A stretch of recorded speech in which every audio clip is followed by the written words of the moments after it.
Okay,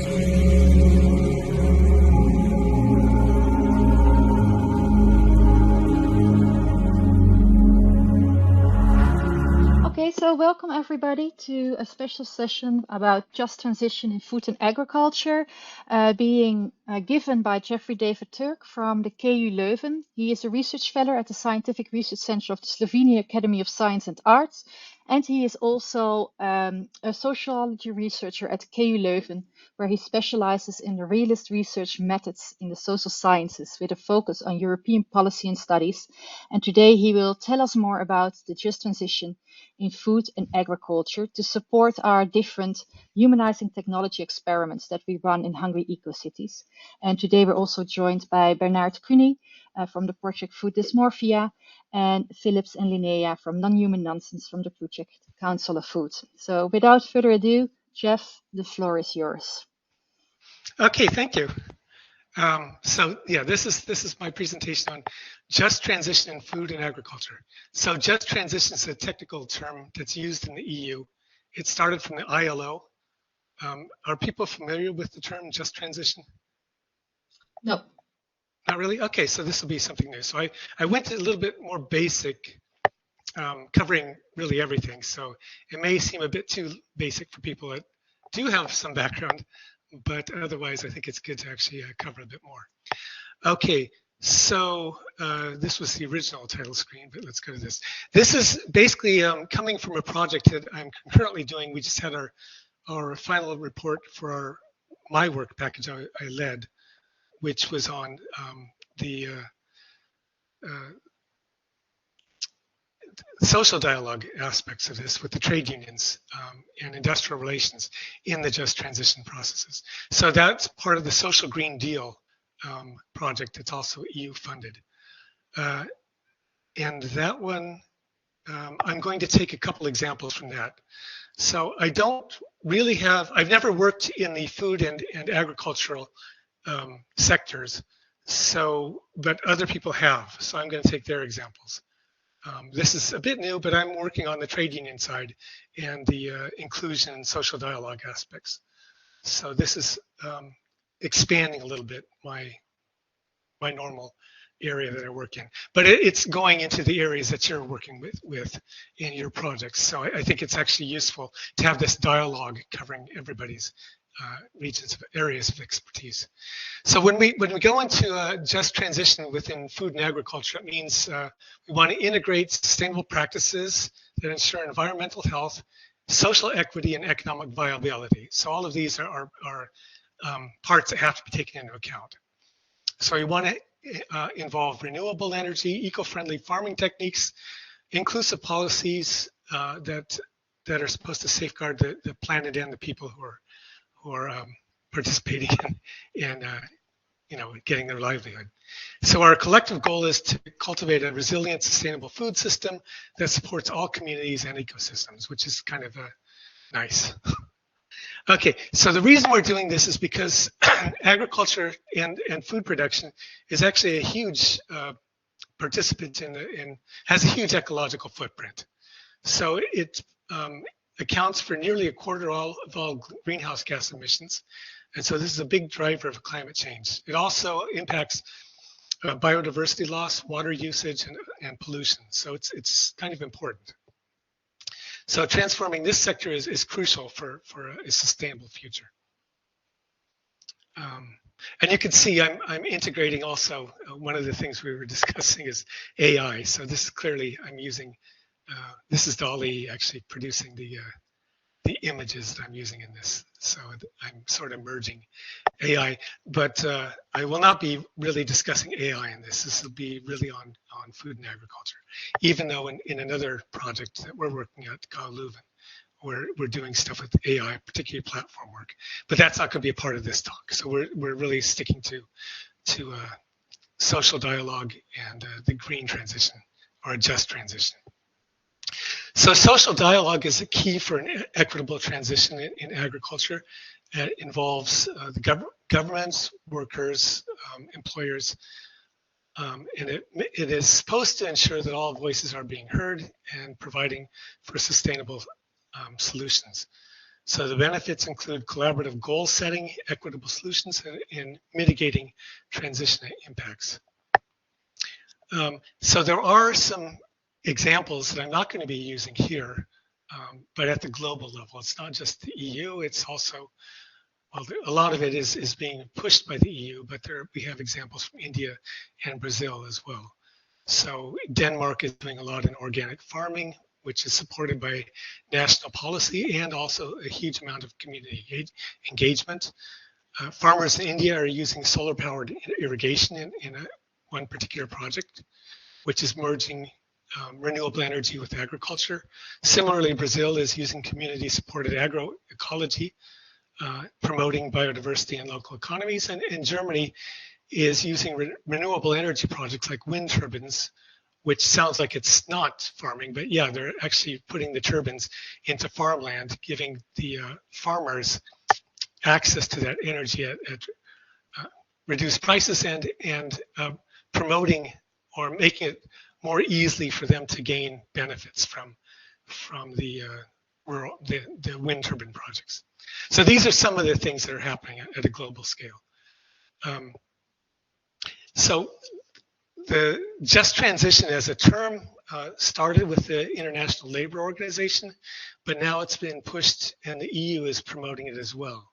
So the things that are important in it, the key aspects of the just transition are equity and inclusivity, so that stakeholders, they're not just pushed into it, but they're brought along with it. They have a voice in the transition processes that affect them. It has to aim for sustainability. I mean, otherwise it's not really a transition. So that's a key element, is environmental health and resource efficiency. But also it's about protecting workers, safeguarding their rights, providing or maintaining their jobs, and providing training for the new opportunities in the green economy. Part of that, an important part, is social dialogue. In order to maintain that, keep the workers involved, you have to deal with the trade unions.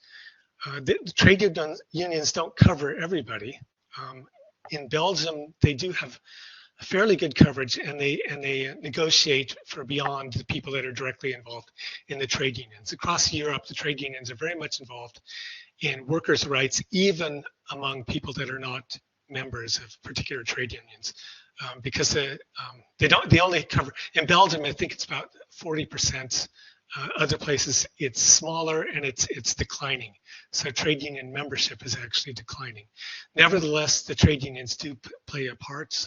So social dialogue involving trade unions, employers, organizations, governments, and now in the green area, it's also civil society, science, and others that want to have a voice in the just transition area, or at least in the sustainable transition area.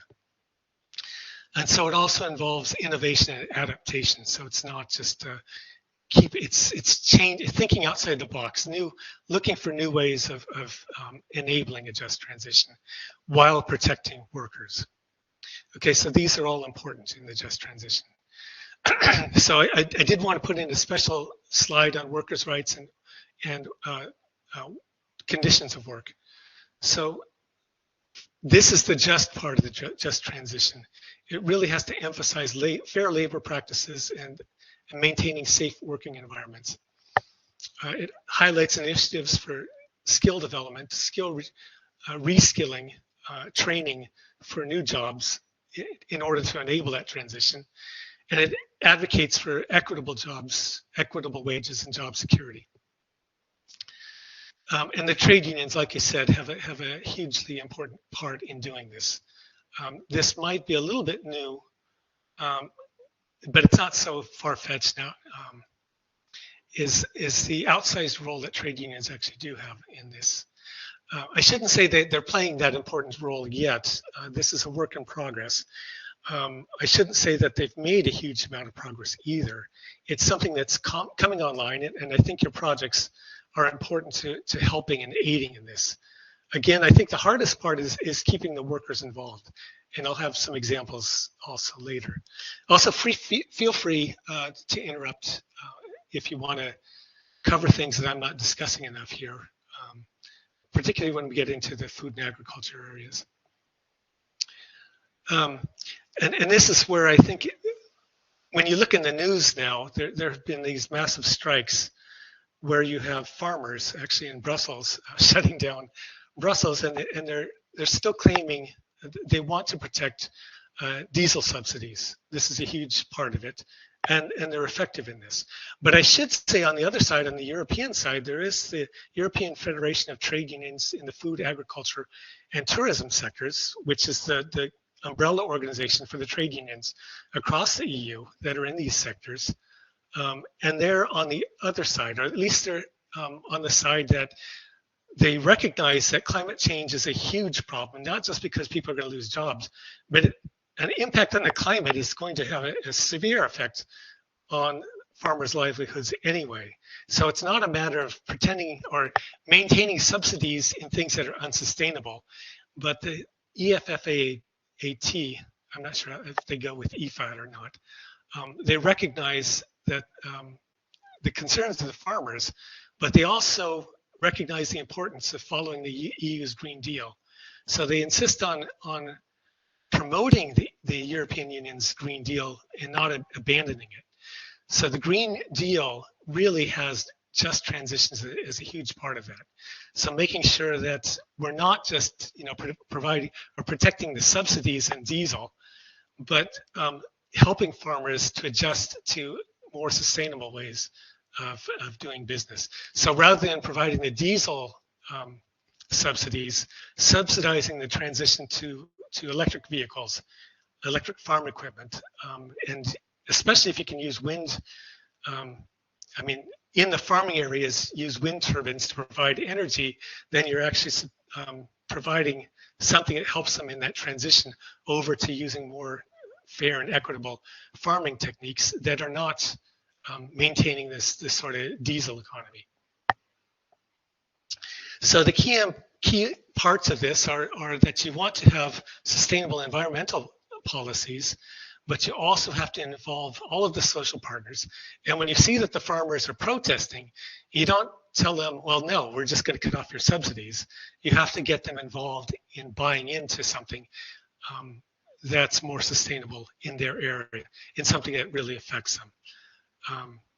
So there is this conditionality, public green transition funds. So they have to be involved in where those funds are going and have a certain amount of buy-in. So this is really at the beginning stages of this. I should say that you see this, that the European level trade unions are getting on board with this idea of a just transition, but the farmers are still protesting. So there's sort of this mismatch. We're not there yet, but that's sort of where we want to go. And we're actually going at it really slowly. So that's where we are. So the policy and practice recommendations here are advocate for fair wages, job security, and certainly job training. This is very important, not just job training, but training into how climate change is going to impact farming communities in general.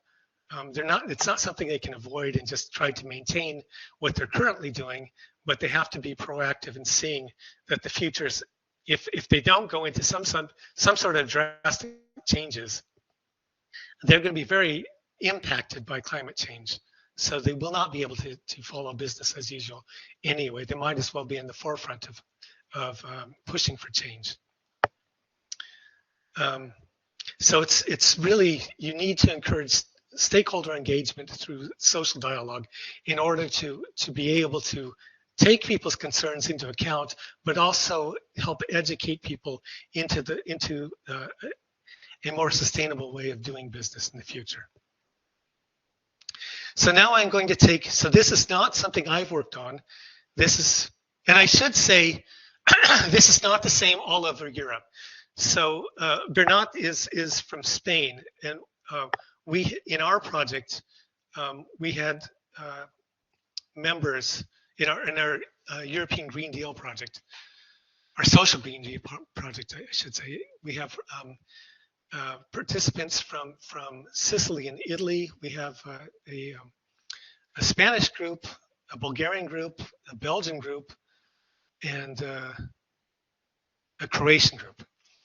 And each of them has their own way of doing things, of involving.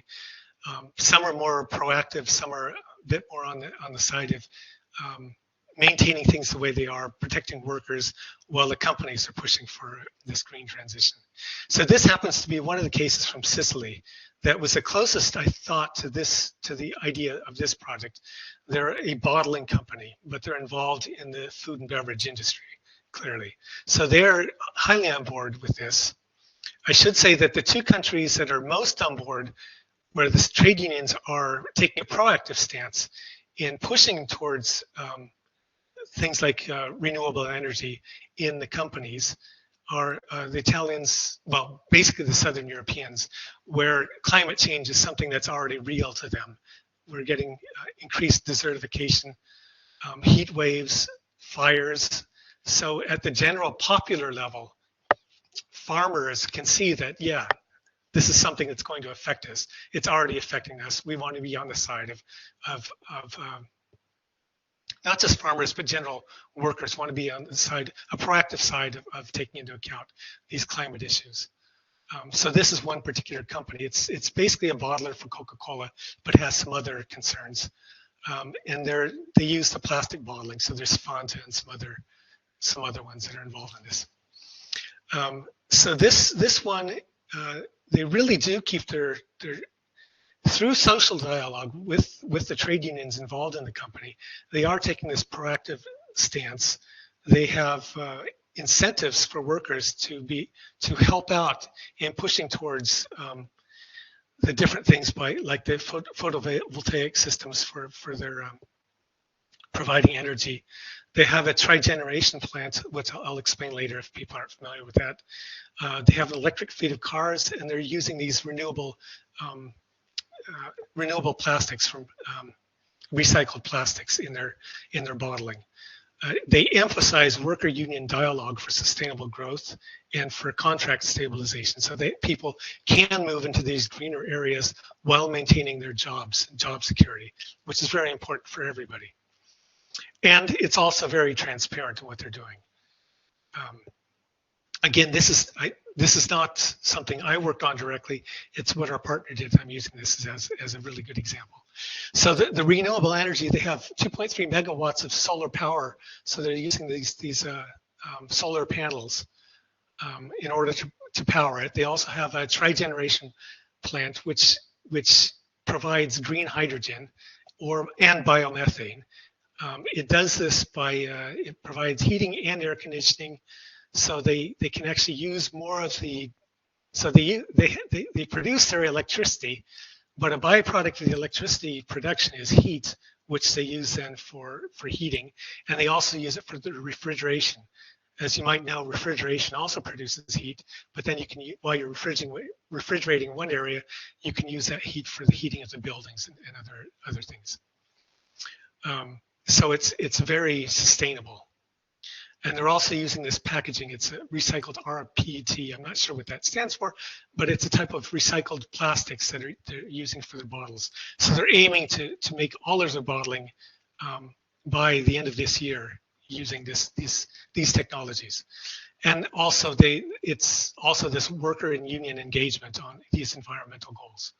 So that's one thing that's a really good example of this buy-in from the trade union side and the company side in something that's environmentally friendly. And you see that this is happening more and more with Southern Europe, whereas it's sort of the opposite. We're having very little inroads in this. So I don't have a good example I could use actually from Belgium, unfortunately. We do have some things that, like in the port of Antwerp, there's one, but it's going very slowly, and it's sort of stalled at this point. So it's better to use some of the examples from Southern Europe. Okay, so we need to get into workers' involvement at Sibeg, where they have collaborative dialogue. So the unions engage in this productive dialogue at the company and the territorial levels. So the government is involved in promoting this, also at the territorial level, at the regional level. So one of the key components is maintaining employment stability. So if they're not going to be able to continue certain jobs, they want to retrain workers and allow them to do something that's going to keep their jobs sustainable. So they want to keep the workers actively involved in their decarbonization strategy. So they discuss their decarbonization strategies with the workers, so they're involved in making sure that it's something where the workers can actually maintain their both their current employment, plus they're making sure they have the proper training so that their jobs will be sustainable. So they're working towards sustainable jobs in the future. And that's a hugely important part of it. And so they also have bonuses for workers, where the workers, if they do something that's linked towards productivity, safety, or environmental goals, that they get bonuses. I mean, they have to link the environmental goals to that, but they do get bonuses in their pay for those types of improvements. Jeff, may I ask a question? When is it a productive dialogue or collaborative dialogue? Can you elaborate a bit on that? Sure. It has to be seen as, so you're asking what defines productive dialogue or how they maintain this? Yeah, what you mean with this collaborative dialogue as a tool, because, well, both Council of Food as Food Dysmorphia, they're also creating a possibility for dialogue. And I'm wondering, like you're saying, like one of the important elements in this is to have a collaborative dialogue and that it's being supported. But how do they form such collaborative dialogues? Yeah, so that's very important. So at the company level, you have these workers' councils within the companies, where you have joint committees of management and your employers' representatives, employee representatives. So the trade unions are heavily involved. So they do have to meet regularly and discuss any new changes or plans that the company has involved. And the trade unions can take a proactive role in this. So that's where they have this dialogue. You have to make sure that you're not speaking with your own people, but you're getting the company representatives and the employee representatives working together at regular meetings on specific topics where they have initiatives to change. To implement some sort of a green change within the company, right? So you do have involvement, deep involvement, both at the company and at the employers and the employees level within companies in regular meetings that are formalized as part of the real formal operations of the company. So it can't be something ignored. It's not something you can just sort of greenwash or, it's not just a consultation where the company tells employees what they're doing and they don't really have any feedback, right? There's sort of a deep feedback from the employees. I should say this is extremely effective, but there are examples where there is some effective, particularly in Southern Europe, and this is one of the companies where they do claim to actually have some effective use of this dialogue. I should say that our partners, the project that we're working with is run by trade unions. So it's a trade union organization in Sicily that's the head of the project. They're involved in training, and they're heavily involved in researching also. So you have research units associated with the trade unions that are active in this. So this is not the company side. This is not just university researchers, but it's actually people that have a stake in the trade unions that are taking an active part in promoting this sort of social dialogue. I'm not sure if that answered, but it's really pushing to have that active involvement in what happens at the company level. Is that okay? Thank you. Or did you have some other, I can't see anybody here either. I got a picture of myself here, so I'm not really, I like to see the faces of people, otherwise I'm sort of talking to myself and it's a bit irritating to me. Is there a way to see everybody, or should I stop sharing when we're discussing? Yeah, there's a bit of latency, so that's why the cameras are turned off. Okay.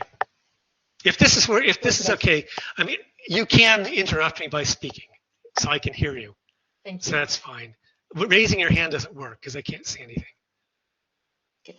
But feel free to interrupt me, and I tend to speak fast, so feel free to just jump in, and it doesn't bother me at all. Okay, so I'll continue unless I can't really see, if that's all right. All right, I'll go on.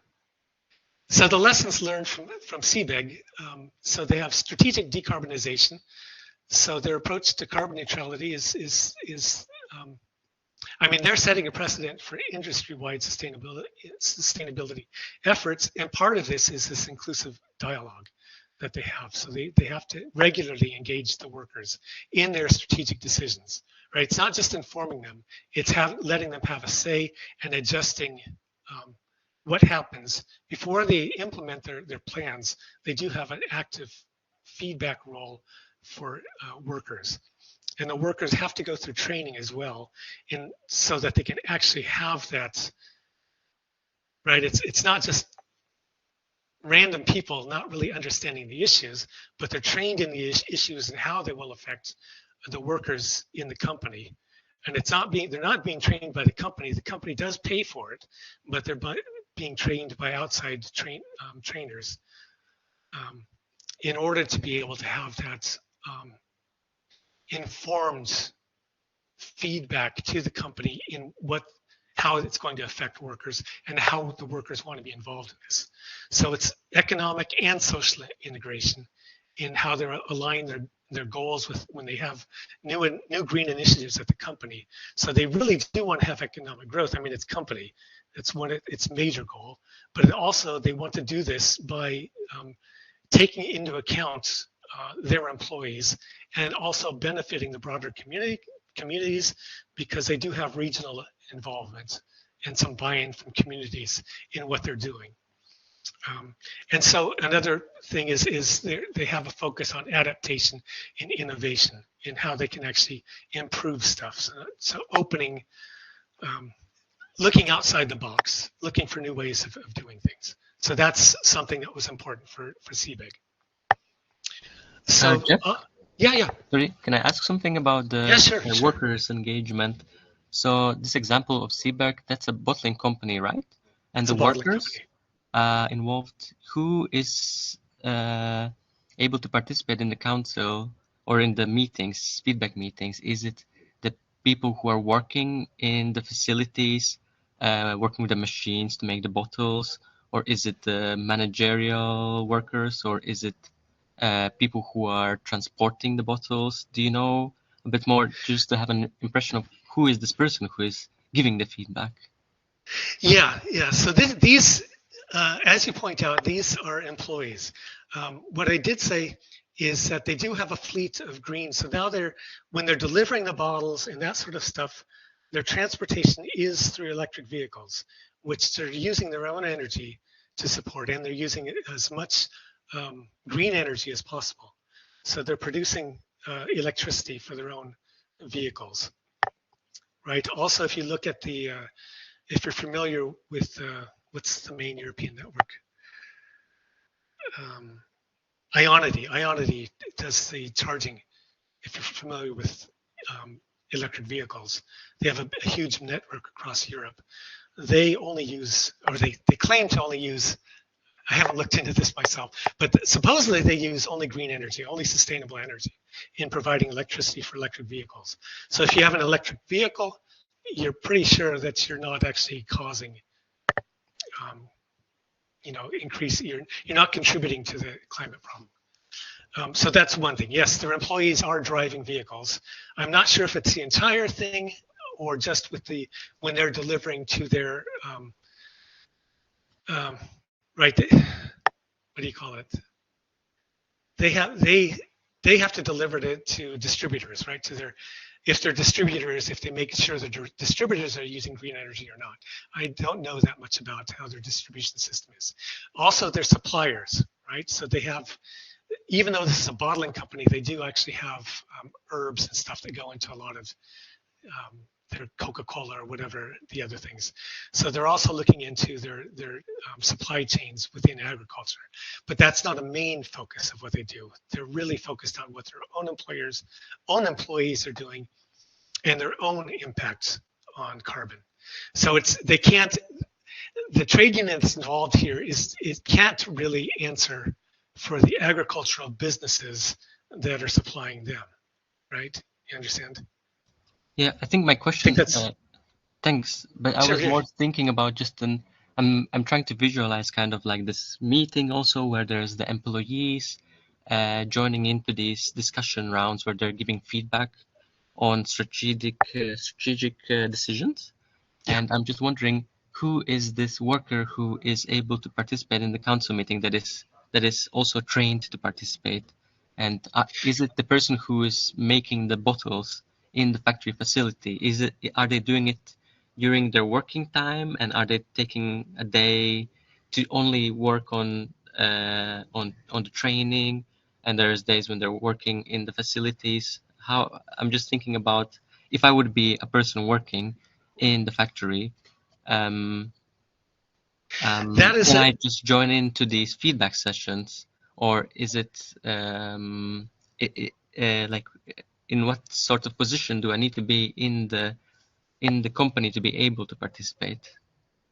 Yeah, that is really an excellent question. This is how trade unions actually work.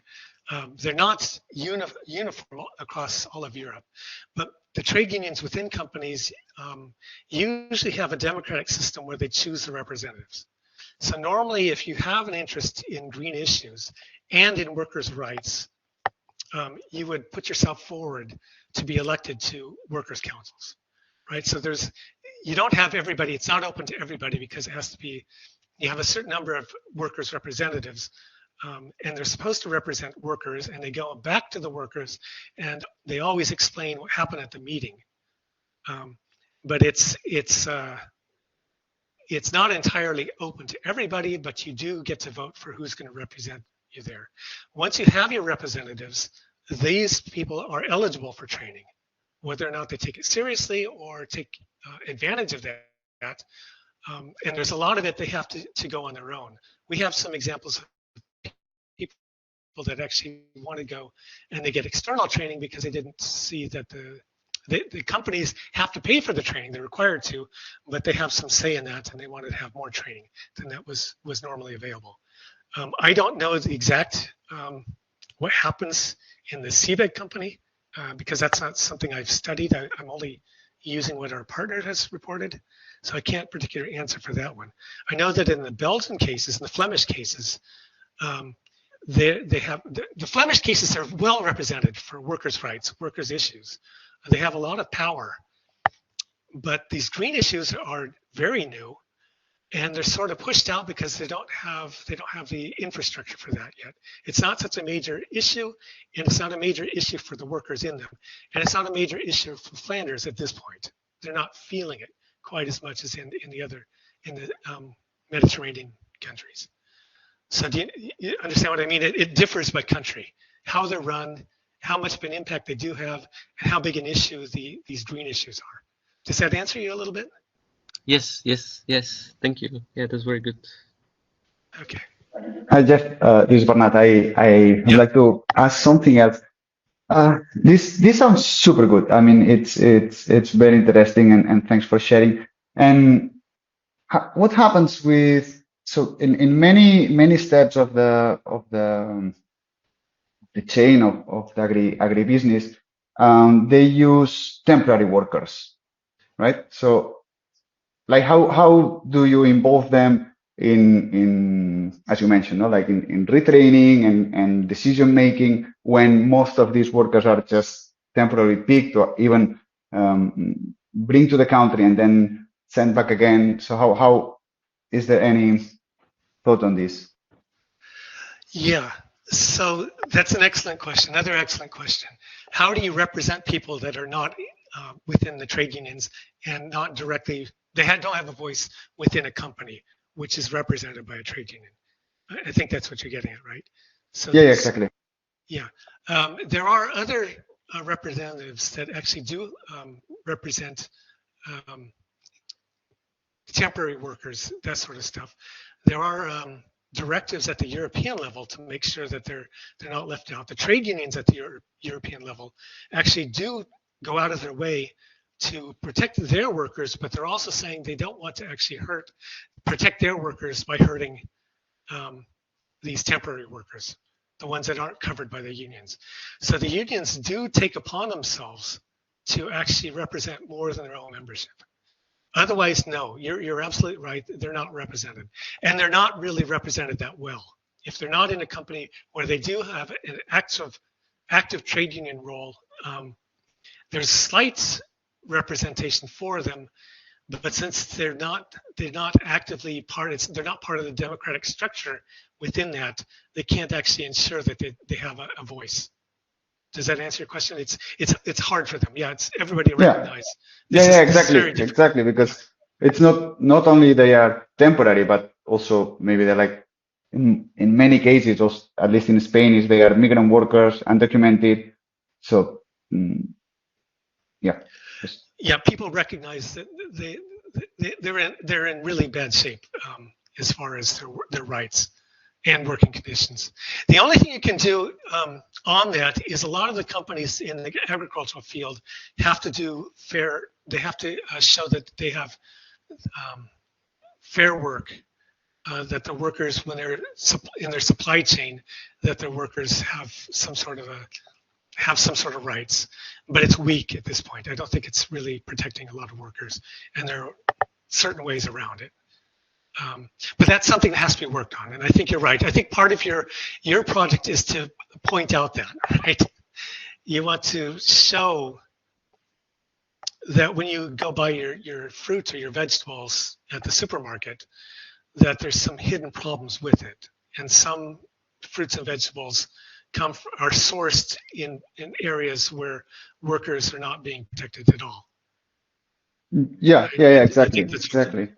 Yeah. So actually, so I don't answer that. I can't answer that. I mean, they're not being protected. They're definitely not being protected, but there is some small amount of protection out there. So yeah, that's all I can say. Okay.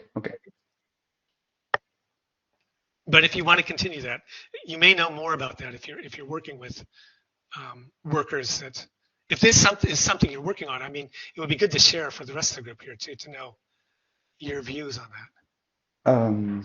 Well, I mean, it's I'm working on this, and that's there's many issues that affect multiple people in the food system. No, but what I'm reading from this presentation is all these are kind of initiatives for the transition, but they don't fix the actual issues of today. So it's like it's preparing the issues of tomorrow, but not fixing the issues of today, right? That's a really good. It's not entirely that way, and we're seeing changes, particularly in Southern Europe. Again, there's another example from Italy, where they were opening up a fossil fuel electrical plant, and the trade unions got involved in that and said, no, we're not doing fossil fuels here. And they went to actually get wind turbines and some other more sustainable type of energy production. So they wanted to have the energy production plant, but the trade unions were taking a proactive stance to making sure it wasn't a fossil fuel plant. So one of our partners was promoting that, whereas no, that doesn't happen most of the time. Mostly when you get this move towards these green initiatives, it's at the company level. So the company is following some sort of incentives to make this transition, and the trade unions are along there for the ride. They may or they may not try to protect jobs to provide this sort of a just part for the just transition, but they're not looking for that transition itself. They're just trying to keep it just for the workers. So we're really slow in making it to getting to what you're talking about is a more proactive thing where workers are involved in this green sort of working in these green areas. Now it's mostly the companies that are taking the initiative in this. Does that answer your question? Yes, yeah, exactly. Yeah.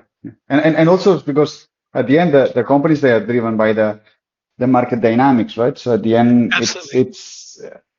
I don't know, today I was reading that around 65% of the fruits produced in Catalonia, in my area, they are exported, no? And they are exported because they are cheaper to get them from here than from somewhere else, no? So it's on the interest of the producer to keep that thing cheaper, and then it's very cheap to use migrant workers. So it's a bit like how we break this cycle.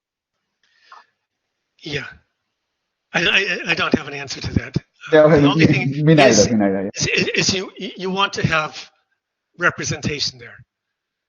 So when you do go to, I mean, yeah, it's in Catalonia wants to keep producing fruits and vegetables, but if you're causing more problems than good for people with transportation of them over long distances, right? Then you just, what do? Just shut down the agricultural workers, because that's, everybody loses their jobs. So if you're going to make changes, you want to keep those voices involved in it. See what sort of things that you can do to protect people's jobs, protect their working conditions, while also, I mean, they don't protect jobs or working conditions by shutting down all farming. So it's not just us saying what we're going to do. Are we going to shut them down? Are we going to, do we want these fruits and vegetables? It's a matter of the people working in the fields, picking and producing these vegetables and fruit. They have to have a voice in what happens. That's the just transition part of it. Keeping them involved in whatever transition you're going to have, right? Yeah, thanks. And that's the hard part. That's the hard part. Okay, and so yeah, skills development also, the need for training in these sustainable skills. Okay, I'll just continue then. So again, there are some success stories. More and more people are taking this more and more seriously, but it's not fast enough to keep up with where we need to be at this point. But again, there's organic farming. This is happening. So these are some of the things that you might actually be aware of, more involved in this. So you want to enhance biodiversity, soil health, these other things which are not exactly climate change, but also important. So reducing chemical use. In renewable energy, you want to use solar and wind energy so that you're lowering carbon emissions. In community-supported agriculture, so you're supporting jobs for people in more urbanized settings, so that people have some food security, and you're supporting local farmers. Fair and trade worker engagement. This is where it's important to keep workers engaged in their own livelihoods and what's going to happen with them. And then sustainable water management. So part of, I mean, this is clearly in Spain. This is becoming a huge issue, dealing with the shortage of water. And still most water is being used for agriculture. And so it's the fight between people need that water, but it's being used for other purposes. Whereas you need the livelihoods in the farming. So it's not all of this is very difficult to do. The only part we're doing is keeping a voice in it, right? So whatever you're doing, don't keep people out of it. If it's going to affect them, give them a voice. And in order to have an active and useful voice, they have to actually be able to know what they're talking about. They have to actually be up to date on the issues, on how climate change is expected. It has to be localized, what climate change is going to be doing, or the effect it's going to have in their areas, as well as how much they can do about it in their own areas, how much that actually will affect their livelihoods in those areas. So there's a crucial role for universities and these non-university groups connected with trade unions, things like that, are very involved in training systems for their workers. Again, for the representatives, when you have trade unions, you need to have trained people that are actually able to speak with some authority and with some knowledge about the area, and actually be able to explain that to the workers. So when they attend meetings and they say we're working for some sort of a transition, they have to show why this is actually important to the people that they do represent. So there's sort of the middlemen between the workers they represent and actually the employers. They have a huge task there, and they're usually only there for a couple of years. Then they get turned over, and you have to train the new people that come in to take their place. Right? You have a regular turnover of the workers' representatives, which causes problems because they're insufficiently trained. They may be trained in certain areas, but they don't have a good background in climate change, at least not in northern Europe or Flanders or Central Europe.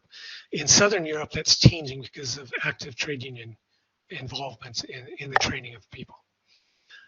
So this is also it's a huge issue in what trade unions are actually doing. Okay, so I'm just going to get to the best practices. So it's, again, promoting this continuous dialogue with trained representatives. You have to have all stakeholders involved in something that's going to affect people's livelihoods. Also, you want to keep community involvement. So the communities aren't always fighting wind turbines or off-sea kind of things, or the, other sorts of photoelectric plants. You have this NIMBY principle, not in my background. Everybody's in favor of these sustainable technologies. They just don't want to affect their communities. So you have to have communities involved. So that's another part it's easier to do in places where they do actually see this as a real current urgent problem, such as in Southern Europe at this point. I actually haven't, I think I've gone way overboard. So I should say that the EU we're right in a European semester. I'm not sure how aware people are of the EU involvement in this, but the EU is really involved in promoting this, particularly in this semester. We're going to see what happens in the next European elections in June, and it doesn't look good. But at least for this commission and for the council, there's a huge amount of involvement. So they're pushing this just transition mechanism. They're pushing involvement from the trade unions. They're pushing companies to get.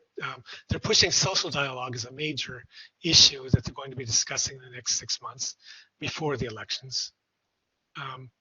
And so the European Economic and Social Committee has come up with a very strong supporting statement, as has the Commission. And so we do see a lot of push at the current political level, at the European level, in this. Again, I'm a bit pessimistic about what's going to happen in the next elections, but at least with this, during the next 6 months, we may see some movement here. Again, there's a fair amount of money involved in this as well. So the just transition mechanism,